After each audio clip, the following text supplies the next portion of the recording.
తెలంగాణ నుంచి ఎంత ఉండొచ్చు ఇంత బ్యాన్ స్టేజ్లో కూడా? తెలంగాణ నుంచి అంటే ఇదే చెప్తున్నాం కదా, డిపాజిట్ యాక్సెస్ ఫ్రీ అయిపోయి అది అన్ఎక్స్పెక్టెడ్. అది ఇంకా ఒక 1000 కోట్లు ఉంటుందా సైజ్? ఎక్కువనే ఉంటుంది. ఎందుకు 1000 కోట్లు చిన్న అమౌంట్ అది, మీకు అర్థం కావట్లేదు. మీరు ఒక్కసారి ఇన్స్టా ఓపెన్ చేసి చూడండి, వాడికి ఒక్కొక్క యాప్కి 100K, 300K, 500K, 1 million followers ఉంటారు ఆ యాప్కి. ఇంకో దరిద్రం ఏంటంటే బ్రో, ఇందులో అంటే అది ఇండియన్ గవర్నమెంట్కి తెలుసా మన స్టేట్ గవర్నమెంట్కి తెలుసా అని ఐడియా లేదు, కానీ టెలిగ్రామ్ అనేది ఒక వర్స్ట్ యాప్ ఒకటి ఉంది. అందులో నువ్వు ఏమైనా చేయొచ్చు. ఓకే, అందులో నువ్వు డిపాజిట్ చేయొచ్చు, విత్డ్రా చేయొచ్చు, వాడు ప్రమోషన్ చేసుకోవచ్చు, అన్నీ చేసుకోవచ్చు విత్ వాన్ పేరు పెట్టుకొని. ఇప్పుడు వీళ్ళంతా ఇప్పుడు వాట్సాప్ గ్రూపులు, ఆ గ్రూపులు. ఇంకోటి అందులో దరిద్రం ఏంటంటే టెలిగ్రామ్లో నువ్వు 100K 300K ఫాలోవర్స్ కూడా ఉండొచ్చు అండి. ఇప్పుడు మనకు వాట్సాప్లో నీకు మా అంటే ఒక 256 గ్రూప్ చేయొచ్చు. ఓకేనా, ఈ మధ్య వాట్సాప్ ఒక 6 months ఏదో అయితే వాట్సాప్లో కూడా ఒకటి వచ్చింది, ఛానల్ వచ్చింది, మనం ఛానల్ పెట్టుకోవచ్చు. వాట్సాప్ ఛానల్ అని ఒకటి వచ్చింది. ఇంకోటి ఏంటంటే వాట్సాప్ కూడా అంత ఈజీగా యాక్సెస్ చేయడు. ఇప్పుడు ఇన్స్టాగ్రామ్లో ఈ ఇన్ఫ్లుయెన్సర్స్ వీళ్ళు వాళ్ళు అందరు ప్రమోట్ చేసి దానికి ఏమైపోయింది. ఇప్పుడు రీసెంట్గా ఒక ట్రావెలర్ అవినాష్ అనుకుంటా, ఓకేనా, నేను చాలా వ్యాస్ట్గా ప్రమోట్ చేసిండు. అంటే తనకు సబ్స్క్రైబ్స్ కోసం చేసిండా లేకపోతే దేనికోసం చేసిండో అర్థం కావట్లేదు. మన తెలంగాణ గవర్నమెంట్ కూడా మంచి పొజిషన్లో ఉన్న డిపార్ట్మెంట్ సార్ ఒక అతను సపోర్ట్ చేసిండు, అతను అన్నీ చేసిండు. ఇప్పుడు ఏమైంది అతను? నాకు ఒక చిన్న ఎగ్జాంపుల్ చెప్పండి సార్. ఒక 3 months వ్యాస్ట్గా ప్రమోట్ చేసిండు, నేను లాస్ అయిన వాళ్ళకు డబ్బులు ఇస్తా, అవి ఇస్తా, ఇవి ఇస్తాను. మరి ఇప్పుడు ఎక్కడికి పోయిండు? ఏడుండాడు? వాడు ఉండాలి కదా.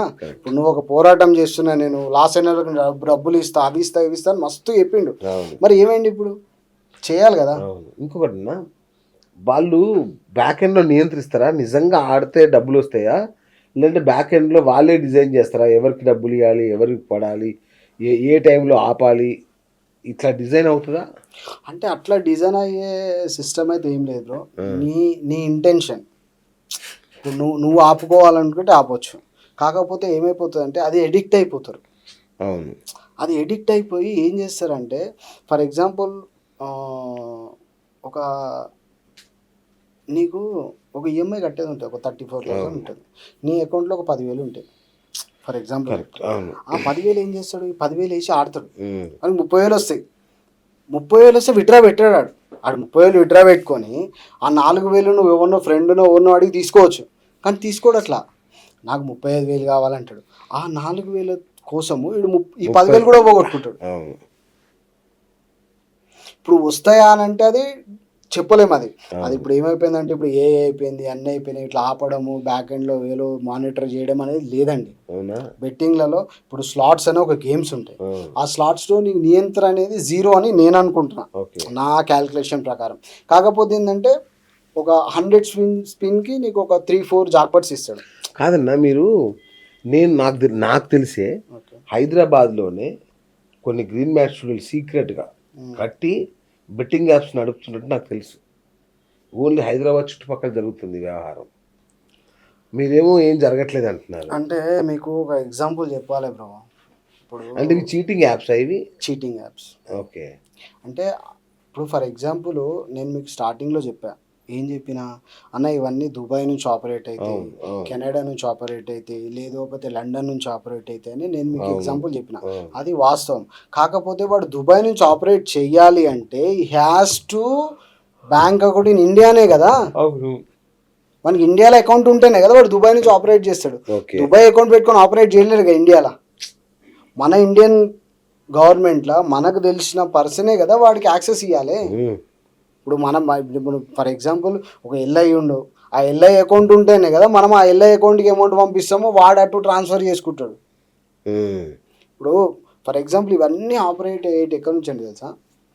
గుజరాత్, చైనా నుంచి అంటారే సార్. చైనా నుంచి నీకు ఆపరేట్ ఎందుకు అవుతుంది సార్? చైనాలో నువ్వు ఫర్ ఎగ్జాంపుల్ నేను చెప్తాడు, చైనా అకౌంట్ ఉంది నీది, చైనా అకౌంట్కి మన యూపీఐ యాక్సెస్ ఉంటుందా?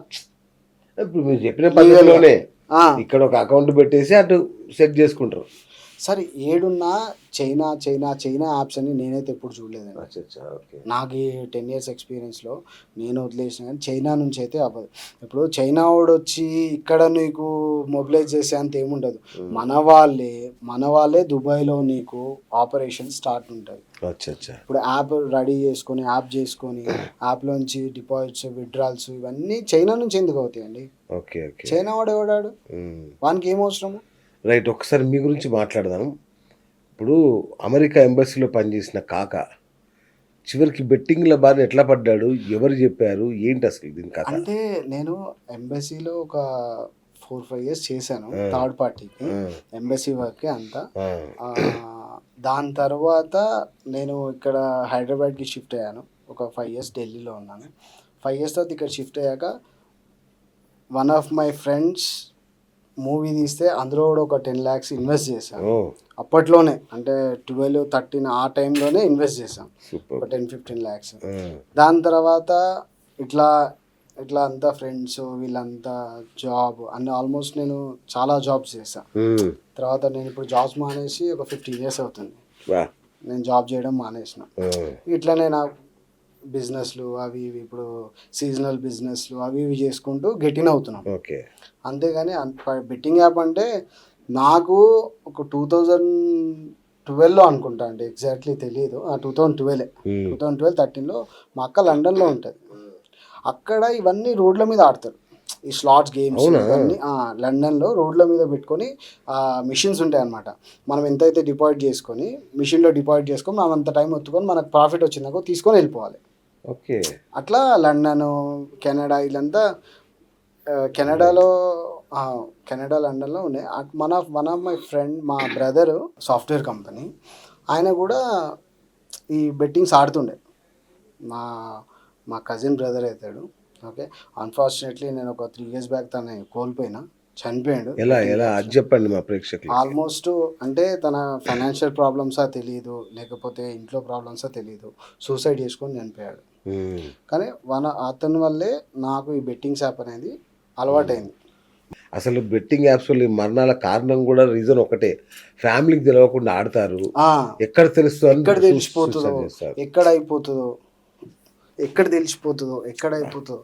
ఇప్పుడు ఇంకోటండి, ఈ మధ్య ఏమైపోయిందంటే బాగా విచ్చలవిడిగా ఈ బెట్టింగ్ యాప్స్ రావడం వల్ల మరణాల సంఖ్య కూడా పెరిగిపోయింది బాగా. అది ఇప్పుడు ఒక రైతు సూసైడ్ చేసుకొని చనిపోయిందని 100 ఛానళ్ళు 100 సార్లు ప్రమోట్ చేస్తాయి. కానీ అదే రైతు బిడ్డ, అదే ఒక పర్సన్ బెట్టింగ్ యాప్లలో చనిపోయిందంటే ప్రమోట్ కూడా చేయరు ఎవరు. ఎట్లా చేస్తారు మరి?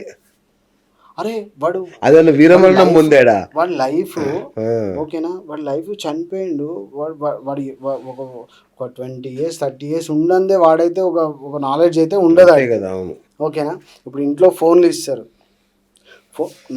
నా పేరెంట్స్కి అయితే ఒకటే రిక్వెస్ట్ అండి, మీరు ఫస్ట్ ఎవరైతే మీ పాప కానీ బాబు కానీ ఓకేనా కొంచెము కాన్సన్ట్రేట్ చేయండి. వాళ్ళు 24 hours ఏం చేస్తారు, అని ఇంట్లో పేరెంట్స్ కాన్సన్ట్రేట్ చేస్తే ఒక 30% 40% ఈ మరణాలు తగ్గుతాయి. ప్రైవసీ అనేది ఒకటి మ్యాటర్ అయిపోయింది పిల్లలకి. చిన్న పిల్లకే తలా ఒక రూమ్ ఇచ్చేస్తున్నారు. వాడు ఏం చేస్తున్నాడు, ఆ రూమ్లో పోయి గుళ్ళెం పెట్టుకుంటే ఏం చేస్తున్నాడు కూడా తెలియని పరిస్థితి పిల్లలది. బ్రో అది వాస్తవమే, ప్రైవసీ అనేది ప్రతి ఒక్కరికి ఉంటుంది. కాకపోతే మీరు కంట్రోల్ చేయాల్సింది ఏంటంటే ఫైనాన్షియల్ కంట్రోల్ అనేది ఉండాలి. మీ అబ్బాయికి డైలీ ఎంత ఇస్తున్నారు, వాడు ఎవరెవరితో తిరుగుతున్నాడు. ఇప్పుడు మీరు ఒక 1000 rupees ఇచ్చారండి ఈరోజు, సో అండ్ సో మీ సన్ పేరు కుమార్కి ఒక 1000 rupees ఇచ్చారు. ఆ కుమార్కి 1000 ఇస్తే వాడు కాలేజ్కి వెళ్ళిండు, ఇంటికి వచ్చిండు, వాడిని ఎంక్వైరీ చేయండి, నువ్వు 1000 ఏం చేసినావు, ఎక్కడ ఖర్చు పెట్టినావు. అది అడిగితే వాడికి కూడా ఒక రెస్పాన్సిబిలిటీ ఉంటుంది. మమ్మీ నేను మూవీకి వెళ్ళినా, మా ఫ్రెండ్స్తో 4 మూవీకి వెళ్ళినా, ఇగో టికెట్స్, నేను మూవీకి వెళ్ళినా ఎంజాయ్ చేసిన, ఓకే డన్, అంతే, హ్యాపీ. వాట్ వర్స్ మూవీలో ఉంటాడా, వచ్చేసిండా, హ్యాపీ. ఇప్పుడు ఇక్కడ ఏమైపోతుందంటే పాకెట్ మనీ విచ్చలవిడి ఇచ్చేస్తారు. పాకెట్ మనీ నానా ఒక 10,000 కొట్టంటే ఎందుకని కూడా అడగట్లేదు. ఇంకో దరిద్రం ఏంటంటే మనకు ఇక్కడ వాడు ఎక్కడో ఊర్లో ఉంటాడు, ఏ తెనాలో లేకపోతే బెంగళూరు ఎన్నో ఉంటాడు. ఇక్కడ చైతన్య నారాయణ హాస్టల్లో ఉంటారు పౌరులు. వాళ్ళకు డాడీ ఒక 5,000 కొట్టండి డాడీ అంటే వాడు ఎందుకు ఏంటని కూడా అడగడు, ఎందుకంటే చిన్న అమౌంట్ అతనికి. అది ఏమైపోతుంది, ట్రాన్స్ఫర్ చేస్తాడు. వాడు బెట్టింగ్ ఆడుతుండా లేకపోతే వాడు ఇంకా ఏదైనా యాక్సెస్ చేస్తుండా, అది కంట్రోల్ అనేది ఉండట్లేదు ఎవరికి. ఆ కంట్రోల్ అనేది ఉంటే ఈ మరణాలు కూడా తగ్గుతాయండి. కరెక్ట్.